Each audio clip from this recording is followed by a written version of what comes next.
بيبدأ فيلم النهارده مع إيلين وبتكون مرعوبة وبتقعد تدعي ربنا إنه يحميها، وفجأة في صوت بيظهر وبينادي عليها وبتتحرك ناحيته وبتبدأ تطير من على الأرض، والصوت بيقول لها إنها صحته من الظلام وإنه جاي عشانها، ويقول لها إنها ملكه، وبيقول لها تقسم إنهم يفضلوا مع بعض على طول، وبتقسم وفجأة بيظهر لها وبيبدأ يخنق فيها وهي بتفضل تتشنج على الأرض. وبعد كام سنة تصحى إيلين من النوم وبتنادي على جوزها تومي وبيسألها في إيه، بتقول له انها حلمت حلم وحش، وبيكونوا لسه متجوزين وبيقضوا شهر العسل. وبيخرج توماس جاري عشان يلحق الشغل، وبيكون ده اول يوم ليه في منصبه الجديد، وبيوصل متاخر 15 دقيقه، وبيدخل المدير لوك وبيعتذر له على التاخير، وبيكون لوك متفهم وبيعدي الموضوع، وبيقول له ان اداله المنصب ده عشان هو لسه متجوز ومحتاج مصاريف كتير، وبيشكروا توماس وبيتكلموا في الشغل، وبيعرفوا لوك ان في واحد عايز يجي يشتري بيت هنا في المدينه عشان يتقاعد فيه، وانه اختار قصر جرونافيلد. فبيقول له توماس سامحني بس المكان هناك خرابه. فبيقول له لوك الراجل عايز بيت قديم وهيدفع كتير. بيعرف توماس انه هيسافر للراجل عشان يخلص الورق هناك لان الراجل مريض ومش هيعرف يجي، وبيقول انه ساكن في قريه صغيره ومعزوله في الجبل. فبيقول له توماس ونستناه يجي هنا ويمضي الورق. فبيقول له لوك ان الراجل مستعجل وعايز حد يروح له هناك. فبيساله توماس عن اسم الراجل، فبيقول له كومانت اور لوك.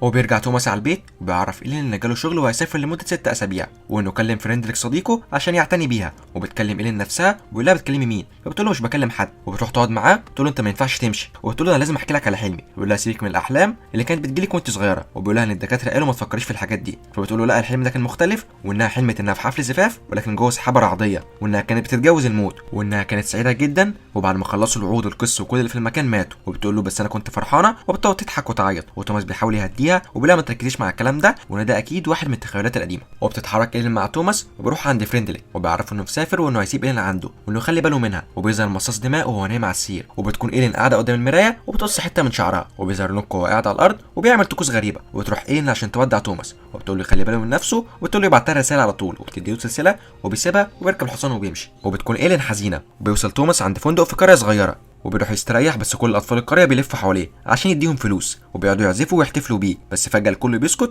وبيقعدوا يضحكوا على توماس، وبيطلع مدير الفندق وبيزعق لهم وبيطلب منه توماس انه يقضي ليله في الفندق بتاعه لانه تاني يوم عنده مقابله في قصر اورلوك. واول ما بيسمعوا الاسم بيقولوا ما ينفعش، بس توماس بيصر انه يفضل وبيقول لهم انه هيدفع ضعف المبلغ. وبيدخلوا الفندق وكل الناس بتبص له وبيكونوا خايفين منه، وبتيجي ست كبيره عشان توديه على الاوضه بتاعته، بس اول ما بتوصل بتترجاه انه ما يروحش القصر وتقول له خلي بالك من الظل وانه هيعيشك في كابوس. وبتقعد تترجاه تاني وبتسيبه وبتمشي. وبيصحى توماس من النوم على صوت وبينزل يشوف في ايه، وبيلاقيهم مركبين بنت على حصان وبيفضلوا ماشيين بيها لحد ما بيلاقوا قبر مصاص دماء. وبيروح القائد بتاعهم وبيقرا عليه كلام وبيضربه، بس توماس صوته بيعلى كأن الضربه جت فيه، وبيصحى من النوم وبيطلع كابوس بس بتكون رجليه متبهدله. وبيطلع من الفندق بس مش بيلاقي حد من القريه، ومش بيلاقي كمان الحصان بتاعه. وبيقرر يكمل مشي وبيدخل عليه الليل، وبيظهر قدامه عربيه بحصان وبتقرب منه وبتكون هتخبط فيه، وبيغمض عينه وبيفتحها بيلاقي العربيه واقفه قدامه، والباب بيفتح لوحده عشان يركب. وبيركب توماس العربيه وبيكون مرعوب وبيغمى عليه وبيفوق، بيلاقي نفسه قدام باب القصر وبيروح يخبط بس الباب بيفتح لوحده، وبيلاقي واحد واقف قدامه وبيتحرك والباب بيقفل لوحده، وبيتكلم معاه وبيقول انت اتاخرت.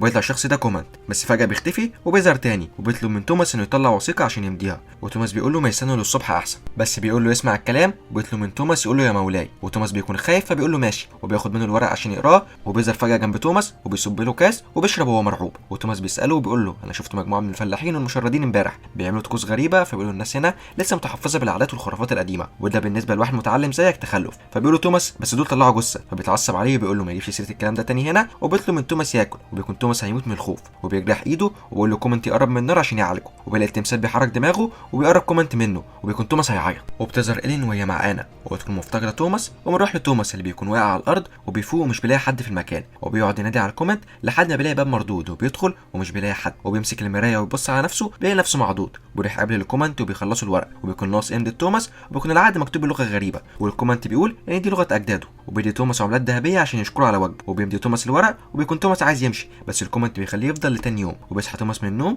وبيشوف العضه وبيجري وبيحاول يفتح اي باب، بس بيكون باب الخروج مقفول. وبيدور وبيلاقي باب وبيجيب طوبه وبيكسره وبيدخل وبيلاقي توابيت كتير في المكان، وبيكون في تابوت مميز في النص وبيقرب منه وبيفتحه بيلاقي مصاص الدماء اللي شافه في الحلم، فبيمسك الفاس عشان يخلص عليه بس بيفوق وبيمسك الفاس منه. وبيطلع توماس يجري والكلاب بتجري وراه، وبيدخل الاوضه وبيفتح الباب وبيمسك مصاص الدماء السلسله بتاعه تومي وإيلين وبيلاقي جوزك مات ومبقاش ليكي غيري. وبيفتح الباب وبيقرب من تومي وبيغير شكله لإيلين، وبتظهر إيلين وهي طايره، وبيظهر تومي مصاص الدماء بيمص دمه. وبيستدعي فريندليك الدكتور عشان إيلين، والدكتور بيطمنه بيقول له ان حالات المشي اثناء النوم ممكن تحصل بسبب التوتر. فبيقول له فريندليك انها كان عندها مشاكل قبل كده، فبيقول له بربطوها في السرير وهي نايمه عشان ما تتحركش. وإيلين بتقعد تتكلم وبتقول هو خلاص جاي لي، فبيروح لها الدكتور وبيزود لها جرعه الدواء. وبيظهر توماس وبيكون لسه عايش، وبيلاقي الكلاب بتهجم عليه، فبيطلع من الشباك وبينط في الميه. وبتكون ايلين بتسال عن تومي وبتعرف انه لسه ما فيش اخبار عنه، وبتكون عايزه تروح لنوك عشان تسال عنه، بس بيقول لها فريندليك انه يبعت حد عشان يدور عليه. وبتروح انا وفريندليك عشان يتكلموا مع بعض ويسمعوا صوت صراخ، وبتكون ايلين واقعه على الارض وبتتشنج. وبنروح للدكتور سيفرز في المستشفى وبيستدعوه عشان يكشف على حاله. وبيطلع نوك وبيكون عمال يقول حاجات غريبه وبيجي مع الدكتور. وبنرجع لايلي وبتقعد تتشنج وبيحاولوا يساعدوها. وبيقعد الدكتور مع فريندليك وبيقول له ان نوك دخل المستشفى وعمال يقول حاجات غريبه زي ايلين. وبتظهر راهبه وهي بتجمع خشب وبتشوف تومي وهو واقع على الشط وبتاخده عشان تساعده. والدكتور سيفرز بيتكلم مع فريندليك وبيكلموا عن البروفيسور فرانز، وبيقول ما فيش غيره يقدر يشخص حالتها. بيعرفوا انه موجود في المدينه، فبيطلب منه فريندليك انه يستدعيه. بيعرفوا سيفرز انه انطرد من الجامعه عشان الحاجات الغريبه اللي كان بيعملها. فبيقول له فريندليك انا صانع سفن، فهمني قصدك ايه؟ فبيقول له انه مهووس بالفلسفه الصوفيه والكيمياء والتنجيم. وبيكون توماس في الكنيسه وبيحاولوا يخرجوا السحر من جواه. وبيفوق بيكون في راهبه كبيره بتتكلم معاه واحنا بيترجم لها. وبيعرفوا ان كورنت الشيطان مستحوذ على روحه وانه دلوقتي في ظله، وبيكون عايز يروح ينقذ ايلين قبل ما كورنت يوصل لها، بس بيقولوا له يفضل هنا لان السحر عمره ما يدخل الكنيسه. وبيظهر كورنت وهو في صندوق على السفينه وفي طريقه لايلين. وبيروح سيفرز مع فريندليك لعند البروفيسور وبيخبطوا على الباب وبيقول لهم يمشوا، بس سيفرز بيدخل وبيروح يقول له جمله اول ما بيسمعها بيفتكره وبيكون فرحان جدا انه شافه. وبيساله ليه جه، فبيشاور له على فريندليك. فبيقول البروفيسور انت جاي عشان مرات صديقك اللي بيجي لها نوبات وبتمشي وهي نايمه. وبيكون عارف كل ده من غير ما حد يقول له. وبيروح توماس وبيركب الحصان عشان يروح لإلينا. وبيروح البروفيسور عشان يشوف إلينا، واول ما بيشوفها مربوطه بيتعصب وبيقول لهم يفكوها. وبيقعد معاها وبيقول لها تحكي له على اللي بيحصل معاها من الاول. فبتقول له انها من وهي طفله كانت بتحس ان روحها بتتحرر وانها كانت بتعرف الهدايا اللي جايه لها، وكمان عرفت ميعاد موت امها. بس كل ده انتهى من 5 سنين لما عرفت توماس وحبته. وبيسالها لو النوبات زادت عليها الليله دي، وبيجي ليلو بتدخل في الحاله تاني. وبيجي البروفيسور وبيجيب ابره وبيدخلها في ايديها وبيكون فريندريك معترض. فبيقول البروفيسور هي دلوقتي مش معانا ومش حاسه بحاجه. وهو بيبدا يتكلم معاها وبيطلب منه تقول له هي شايفه ايه. فبتقول انها شايفه الظلام وشايفه الموت. وبتقول له هو جاي، فبيقول لها مين اللي جاي. وبتقعد تتهز جامد، فبيطلع تعويذه وبتتحول. فبتقول انا مش هاجيلك بس في احلامك، انا هكون في حضنك قريب. فبتنهار وبتقعد تقول انت وعدتني. فبيقول لها مين اللي وعدك. فبيعرفوا انها تقصد توماس. وبيروح يتكلم مع الكل وبيعرفوا ان لابسها روح شيطانيه وان في حاجه مخيفه جايه في الطريق، وبيقول لهم يخلوا بالهم منها ويراقبوا سلوكها. وبيقول لسيفرز يبطل يديها مخدر. وبيروح للسفينه اللي عليها مصاص الدماء، وبيكون مرض الطاعون منتشر في السفينه. وفي واحد بياخد الفاس وبيدمر الصندوق اللي فيه مصاص الدماء وبيفتحه وبيلاقي فرانك كتير وبيظهر من وراه وبيخلص عليه. ونوك بيطلب المساعده، فبيدخل الممرض عشان يساعده، فبيعضه وبيهرب. وايلين بتطلع تجري وبتقول له هو هنا. وبيكون توماس وصل وبيعمل على الحصان. وبيكون توماس قاعد بيهلوس والباب بيخبط، وبينزل فرانك يشوف مين.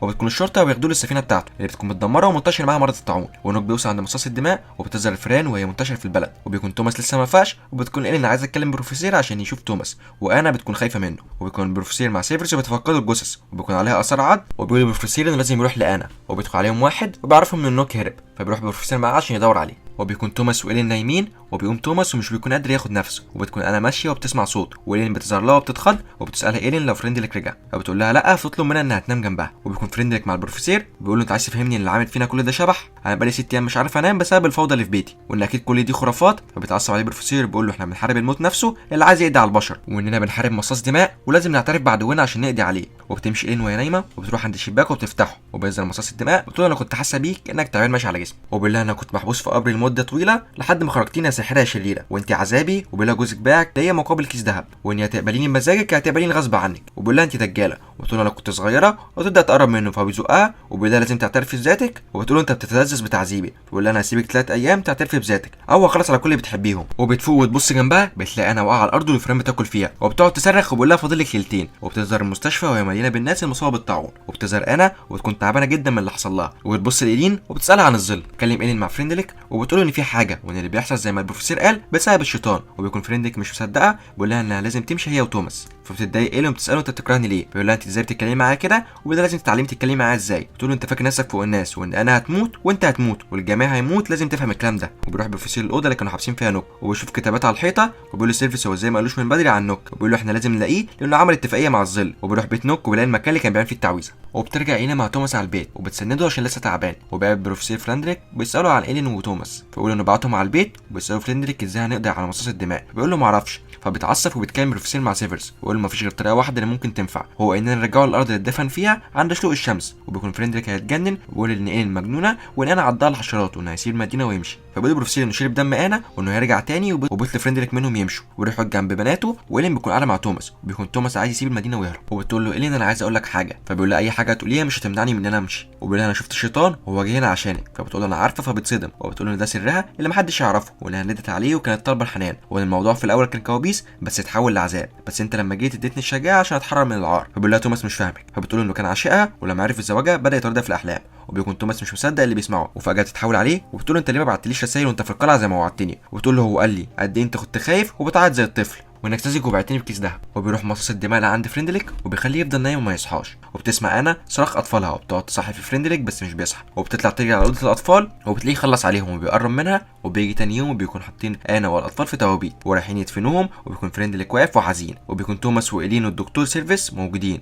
وبيروح البروفيسور وبياخد ايلين عشان يتكلم معاها، وفريندليك لما بيشوفها بيقعد يزعق وبيقول حد ياخد السفله دي من هنا، وبيروح توماس وبيهديه وبيقول له دي غلطتي انا، وبيوريه العضه وبيركبوا العربيه مع بعض، وبيسأل البروفيسور ازاي اتحررت من التعويذه، فبيقول له ان في الكنيسه قعدوا يصلوا عليه لحد ما اتحرر، وبيعرفوا البروفيسور انهم لازم يتحركوا لعنده النهارده بالليل، وفرانكلين بيعتذر لهم على اللي حصل منه ويقول لهم انه مش قادر يستوعب اللي حصل، وبيكونوا عايزين يحطوا مصاص الدماء في التابوت ويضربوا بوتد قبل شروق الشمس، وبتنزل ايلين مع البروفيسور عشان توصله، وبيقول لها انت عارفه ان لازم انت اللي تقضي على نسفراتو، وبيقول لها انه عارف ان ممكن يكون محصن ضد اسلحتهم، وبيقول لها لو كانت موجوده ايام العصور الوسطى كان زمانها كاهنه وانها طيبه وان هي منقذته، وبيقول لها انه يبعد زوجها الليله ويخليها يروح ورا السيد الزائف، وبترجع البيت وبتقول لتوماس انه وعدها انه ما يرجعش غير لما يخلص عليه، وبيروح توماس عند البروفيسور وبيكونوا عايزين يروحوا يدوروا على نسفراتو، بس البروفيسور بيقول لهم استنوا بالليل، وبيعرفوا ان فريندليك مش موجود فبيروحوا يدوروا عليه، وبيكون عند قبر بناته ومراته وبيقعد يعيط ويبدا يكح دم وبيعتذر لبناته وبيقول لهم انا مش هنام تاني، وبيفتح تابوت انا وبيوصلوا لعنده وبيكون اتعدم الجثث وبيبداوا يولعوا في المكان، وبيتحرك توماس واللي معاه لعند القصر عشان يحاربوا نسفراتو، وايلين بتستعد عشان تواجهه وبتستدعيه، وبيوصلوا لعند التابوت بتاعه والفريم بتكون موجوده في كل مكان، وبيتحرك توماس عشان يفتح التابوت، وبيفتح توماس التابوت وبيضرب بس بيلاقي نوك هو اللي نايم مكان نسفراتو، وبيقول له تومي خلاص هو وصل عند مراته، وبيكمل البروفيسور عليه وبيقول له احنا لازم نولع في المكان ده، وبيكون توماس عايز يروح لايلين وبيقول له البروفيسور مش هتعرف تعمل حاجه، فبيقول له انت كنت عارف كل ده وجبتني لهنا، فبيقول له مراتك اللي طلبت مني اعمل كده،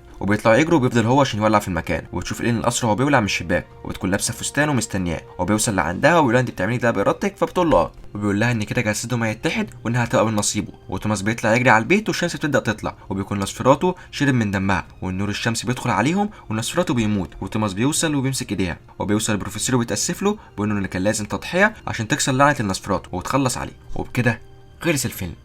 يلا سلام.